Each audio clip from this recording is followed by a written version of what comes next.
Hi, Erin here. I've been thinking a lot about the writing life and being a writer, which makes sense since I am a writer and it's very strange, but writers tend to like to think about writing and to think about the process and all this kind of stuff. At least I do, and several of my writing friends seem to like to do the same thing too. So I assume it's a problem among writers that we like to think about our process and learn about other people's processes because we think, oh, well, maybe they're doing something different and maybe I can learn something from that. And maybe we can, maybe we can't.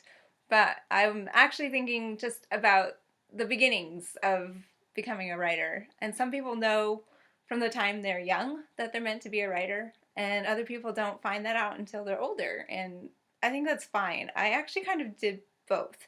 I knew I wanted to be a writer when I was in the first grade, I think.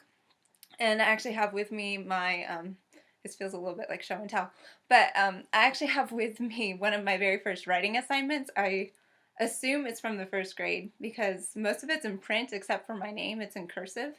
So I must have been learning to write in cursive. So I think that was probably in the first grade. But I'm going to try to show this on my webcam. I hope you can see that. It's got a wonderful glare from the window. There we go. That's a little better.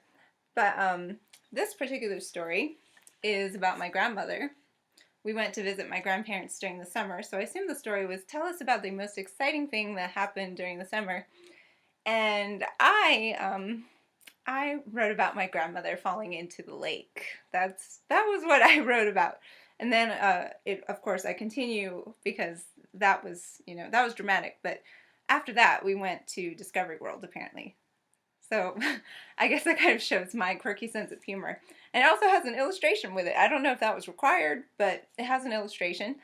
So I guess I was already a budding artist as well as a writer.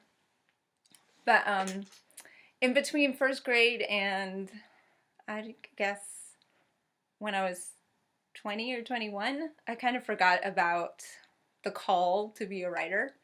And it wasn't until I was in my final years of undergrad that I started to remember my love for writing, and it was really due to my professor. He was my mentor, and I was taking a creative writing class with him, and he was the one who suggested that I go to grad school because he saw the value in what I was writing, and I was just like, well, it's just whatever it is, but I trusted his opinion and I thought about it, and that's really where my writing journey started, was just a couple years ago. So I haven't been writing that long, but so in some ways I always feel like I'm catching up to the other writers. So it's funny when I hear my other writing friends saying I'm new to this and I feel like I'm having to play catch up, and I'm like, you don't really have that far to catch up, but I promise I'm not that far ahead. But I think that's just how we all feel. We start doing something and it's like, well, I need to know more and I need to know more, and I think that's a great thing actually. I think wanting to know more is wonderful, but I kind of just wanted to talk about the fact that everybody starts somewhere. I started with a dreadful story about my grandmother falling into a lake. I guess my sense of humor still comes out in some of the things I write on my blog these days because I sometimes tell kind of funny stories. But this one is actually quite dreadful because it's full of misspellings.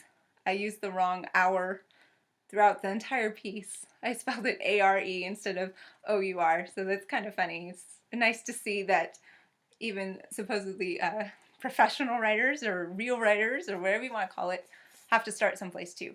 So good luck to all of you who are just starting your writing journey, and just remember that those writers you think are so far ahead of you probably don't think they are.